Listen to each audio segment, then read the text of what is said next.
A couple of days ago I received a message here on YouTube, and this video is my attempt to deal with the content of that message. Very friendly message. I'll read the message for you, and hello to the message sender, and thank you for seeing something in me that has led you to believe that I'm capable of answering your questions. Hey Lasbo4174, I wanted to ask if you could make a video or send me some information about the Adventist diet. Why don't we eat clean meat? During the time when I was studying for baptism, I ran across 1 Timothy 4 and verse 3. We'll look at that in a moment. So I have never quite understood how the law could be nailed to the cross, but we still respect the diet of the Old Testament, or seek not to eat meat at all. I have never been a big meat eater, but I do still eat meat such as turkey, chicken and beef. I have been Adventist for a few years and managed to go without eating meat and sugar for a period of time, but stopped. Maybe you can relate this to your reading of the book of Daniel. Yes, it certainly is related to the health message contained in chapter 1. I have other questions, but this is one that managed to resurface again while conversing with my dad. Thank you.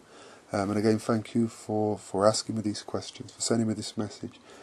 And feel free to ask me any question. I'm open to any question. I'm not saying that I can answer all questions, but I'll do my best by God's grace. Let's deal with the first question you ask.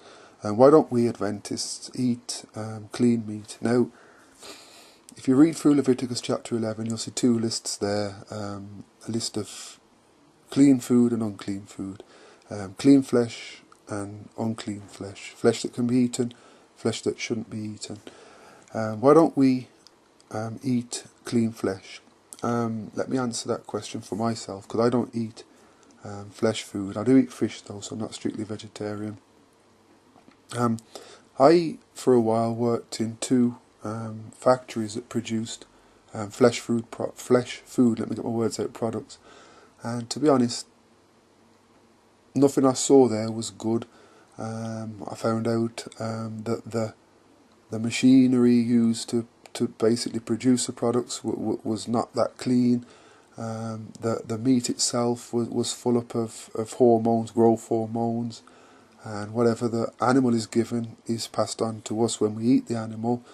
And I could go on describing the things that went on in that place.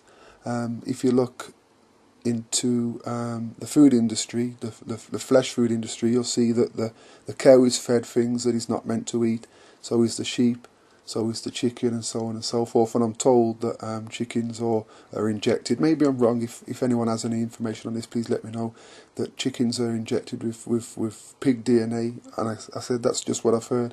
I'm looking for information where that is concerned.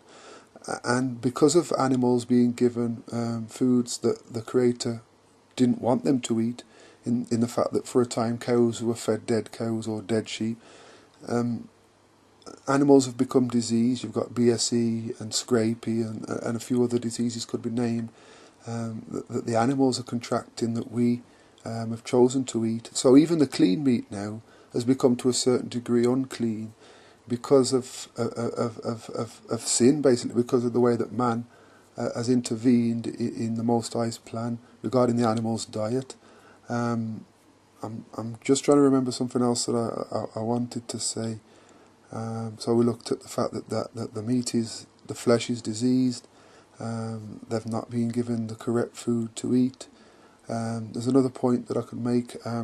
The only goodness you get from flesh food is the goodness that the animal got from whatever it ate. So it's second-hand goodness. This is the one that I was going to remember, or wanted to remember. The Bible describes how an animal ought to be killed. It says that the fat ought to be all taken away, and all of the blood needs to be drained. So if you are to eat flesh food, it has to be killed in the correct way, and the blood has to be drained. Now, the people who produce the flesh food products of the world, they're not going to follow the guidelines given in Leviticus, are they? So if you want to follow the Most High and His way, you've got to eat from people who know and follow the Most High and His way. And the reasons why I have put away certain flesh foods, the reasons I've given is basically the reasons we as a church give as to why people ought not to eat flesh foods. I'm hoping what I've said there makes sense. Ask questions if I haven't made sense. And I'm looking for info regarding the pork DNA thing. Moving on to 1 Timothy chapter 4 and verse 3. Let's put this verse into context. We'll read it and then we'll put it into context.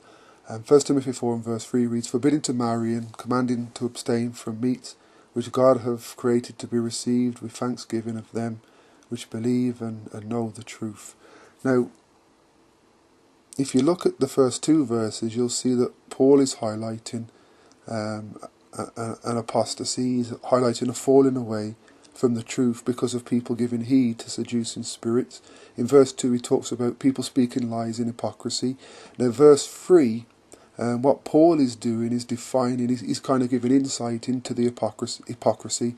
He's showing you what the hypocrisy actually is. They're forbidding to marry and commanding to abstain from meats. It's like an insight into the movements, the actions of this apostate movement. So it's not a criticism of any individual for saying that someone ought to abstain from certain meats. And remember that the Greek word translated into the English word meats in this verse is the word broma, which means food.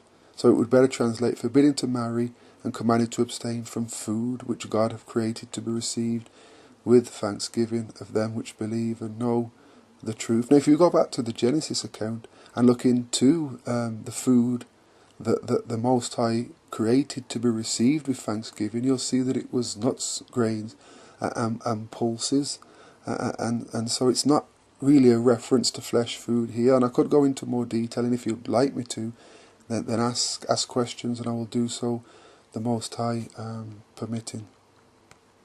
Moving back to your message, you mentioned sugar as well. I don't think it's a good thing, sugar that is, to eat, because it's refined, and any food that is refined is to a certain degree harmful to the body, because in its natural form, food in its natural form, plant food, is designed that the body might process it correctly. When something is refined, something is taken out of it that makes it hard for the body to process that particular food type. Just looking to make sure I haven't missed anything. And I encourage you to pray about it. Since putting away certain flesh foods, I feel better. I feel that my mind is clearer, and I've benefited, to be honest. And so my testimony is vegetarianism is the way forward. I'm going to end here. I'm hoping that I've touched on all the points. Again, if I've missed out anything, let me know. If you've got any questions, please ask them. If I need correcting, if you believe I need correcting, then correct away. I'm hoping that which I've said has been a blessing and has helped you. Please pray for me, and I will be certainly praying for you.